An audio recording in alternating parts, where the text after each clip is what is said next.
MZTV. It's the mystery sofa man. The man who has been on the sofa every show for the last, 5 or 6 shows. It is Greg Davis from Indianapolis, Indiana. You saw him on the Run video.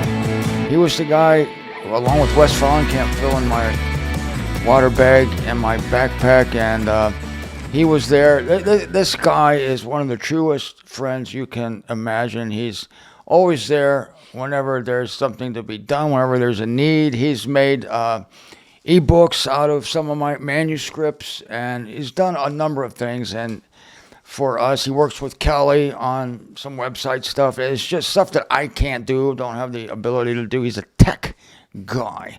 I'm not a tech guy. More importantly, he's also a fellow believer.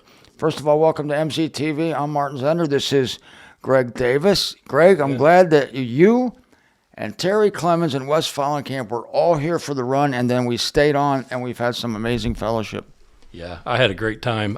Even the 24-hour drive was quite fun. No, it really was after a while. It was really nice meeting Terry. I'd met Wes before at one of his conferences, but I had never met Terry before, and he's a great guy. And obviously very smart, very well spoken. Yeah, very smart, and hasn't sinned in 15 years. Absolutely amazing. I didn't know that till the interview. It was amazing. Yeah, this is my Terryism. I have something to say. Oh, yeah, he's so cool when he takes his glasses off. That was neat. Oh, really? Yeah, do that again. Do it again. No. Terry. Something smart. Oh, that's good, man. I wish I had glasses so I could take them off. Let me try this. This is so good. It makes you feel good. It's like you're reading something and you go, ladies and gentlemen. Oh, people pay attention to you when you take your glasses off. Watch. Oh, I know what that is. That's you. Yeah, that's me. That's me. Not as impressive as the glass removal. Not as impressive. Not bad though. Do them both. Okay. Wow, that's awesome. Tremendous. Yeah, you've seen Greg at all the conferences because he does a great service for the body of Christ. He films. He's at every conference, a man behind the camera.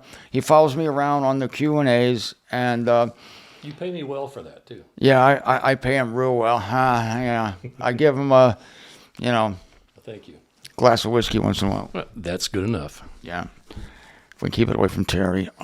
Anyway, that's not easy to do either. No, but he is a great service at the conferences. So a lot of you have met him. So I've had him give his testimony before, but this was years ago, and as the years go by, we always have a different way of talking about things and explaining things. And just like Terry, who was raised in the Baptist church, I believe, Mr. Davis, that you have some sort of religious affiliation from your past, yes? Yes. Most of my youth, I was a Baptist. Before that, early, I was, 8? I got baptized as a Mormon. And wait. You got baptized into Mormonism, or you got baptized as a Mormon? Do you have to get baptized to be a Mormon? I'm confused.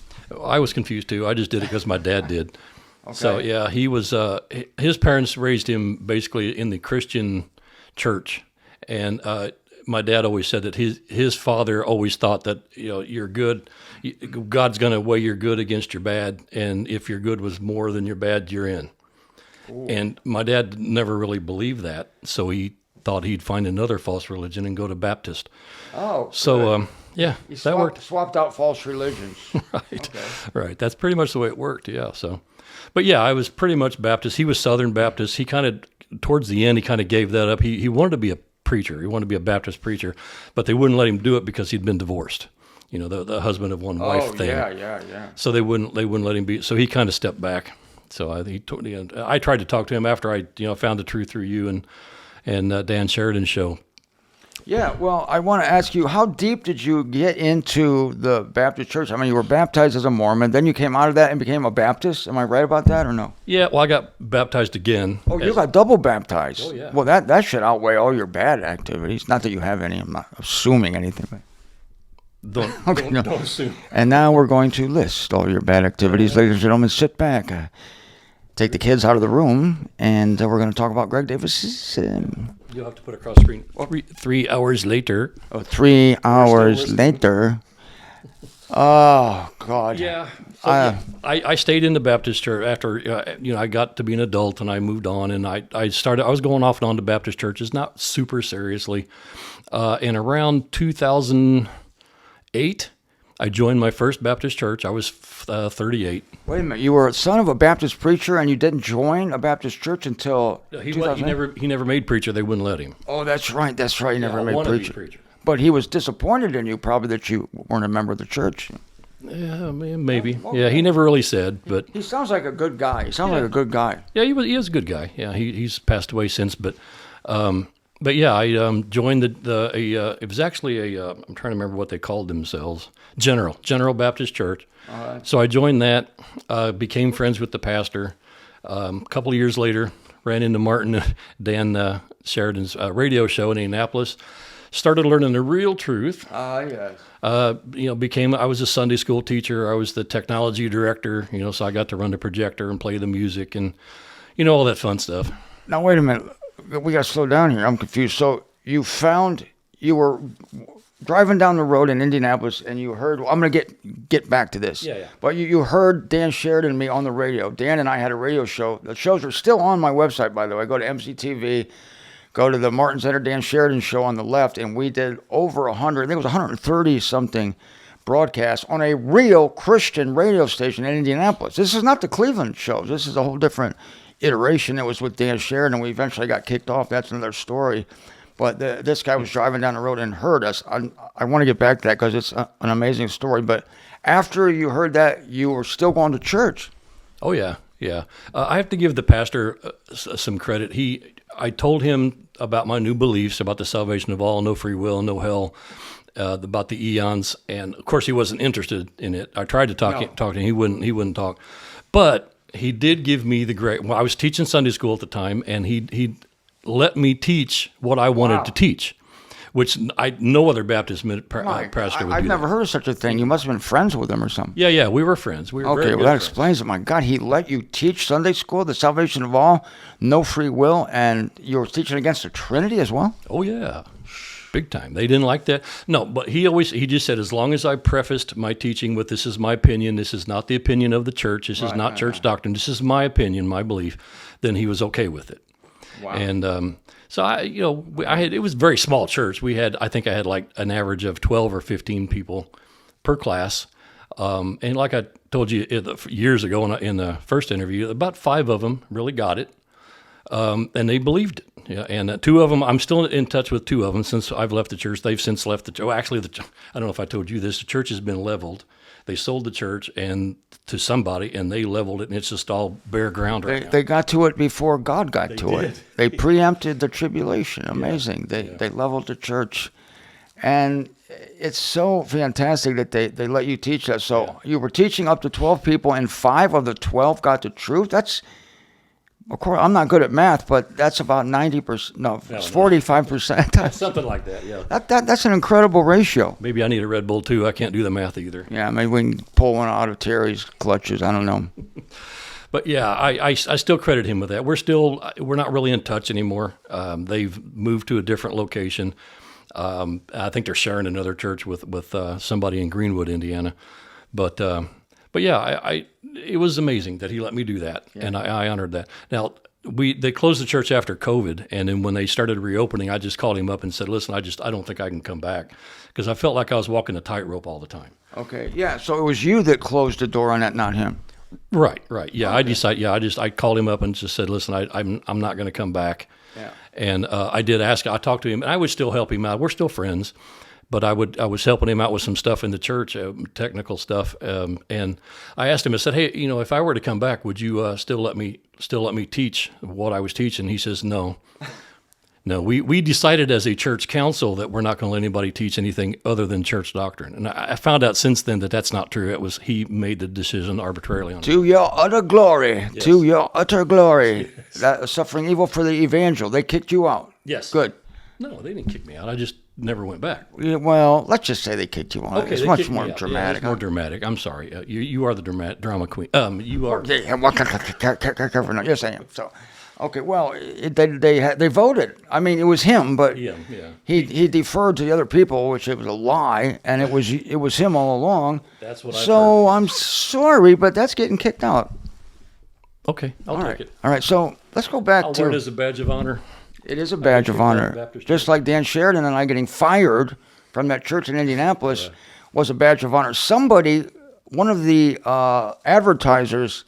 We had a show in Indiana. It was being broadcast. We recorded it in Indiana. Dan would drive down from Chicago. I would drive over from Ohio, and we'd meet at this radio station and pre-record 10 to 15 shows in 2 days. They were 13-minute shows.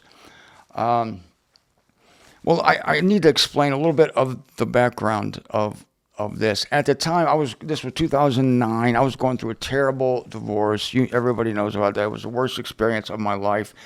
And I was trying so hard I was willing to give up this work. That's how bad I wanted my wife back. And I was willing to give up my jobs, give up this work. And if I had, you would never have heard of me. Or watched any of my videos. And I remember the day I went out and I applied for like 16 jobs. I just went everywhere. I wanted to be a dishwasher at Bob Evans' restaurant. I wanted to be a seating host at Applebee's or at Cheddar's. There's a restaurant called Cheddar's in Ontario, Ohio. And I remember going there, and I would have done anything to get a quote, real job. And I was ready to quit this. I really was. That was my desperation. And I went to Cheddar's and applied. And they seemed to like me at Cheddar's. I made an impression. Who wouldn't like me? All I wanted to do was seat people, maybe get a hot meal, because I was living on my own. It was horrible. It was torture. I don't even want to talk about how bad it was. But anyway, I came in for a second interview. I thought, I got this job. Put a apron on me. I will I will lead people to their seats like you've never seen before. I came in for a second interview. I said, I got this in the bag. I waited 1 day, 2 days, 3 days, nothing. I called them. Cheddar's. Why haven't I been hired yet? Because we hired somebody else, numbnuts. Goodbye. Is that a quote? Yeah, that's a quote. The next day, Greg, I got a call from Dan Sheridan. And he said, I'm doing a radio show in Indianapolis, because he was doing it first by himself. Yeah. Because, I think I told you I heard him before I heard the both of you.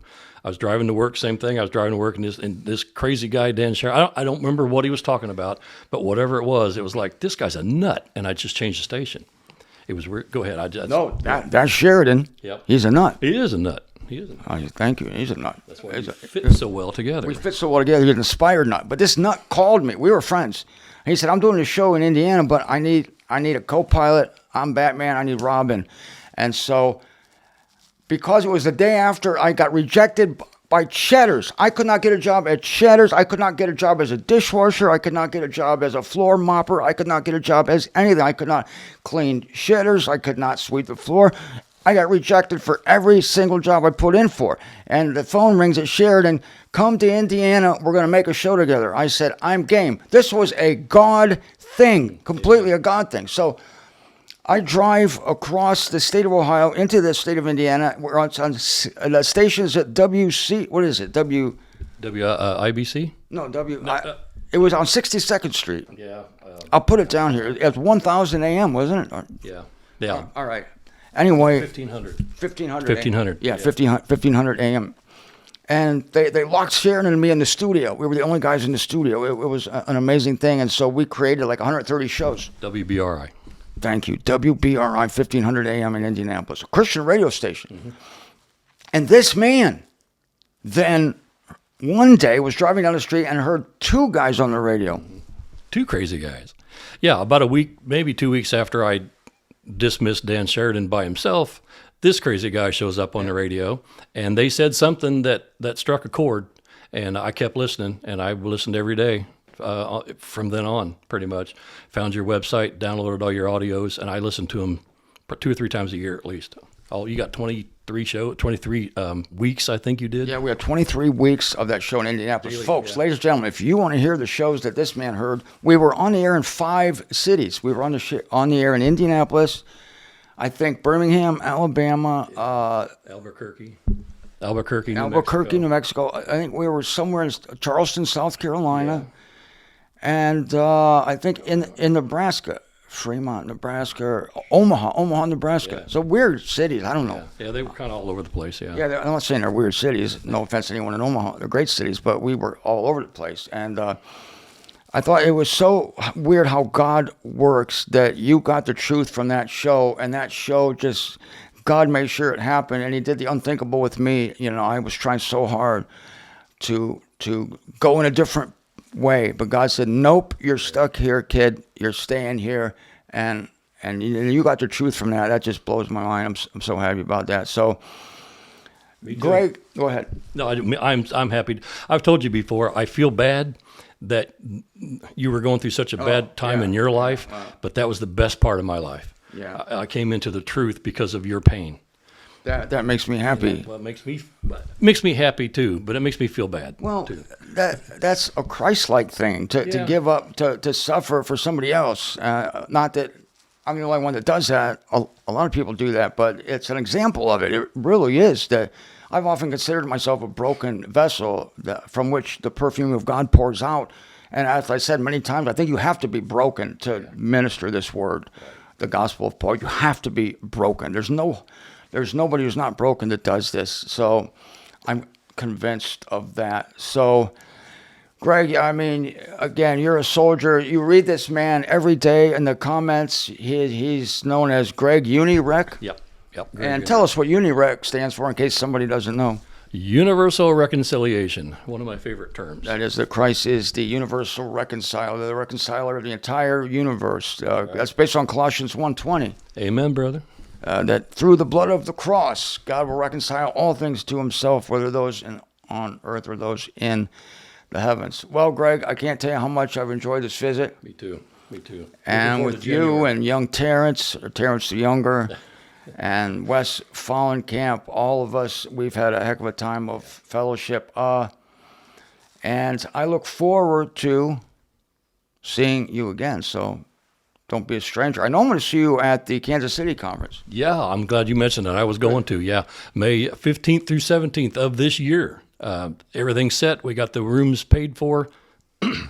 And, the link's still under Martin's videos. So, yeah, click the link, get your hotel room, and meet us there. And Greg was instrumental, along with Paula and Mark Haukus. He was instrumental in making this happen. There's been a lot of headaches to get this conference going, so let's make it worthwhile. Please, everybody come to the Kansas City conference May 15th through 17th. That is correct. May 15th through 17th, Kansas City, Missouri. All the information is linked on my website at martinzender.com. Grace and peace. Grace and peace. Down below, and grace and peace.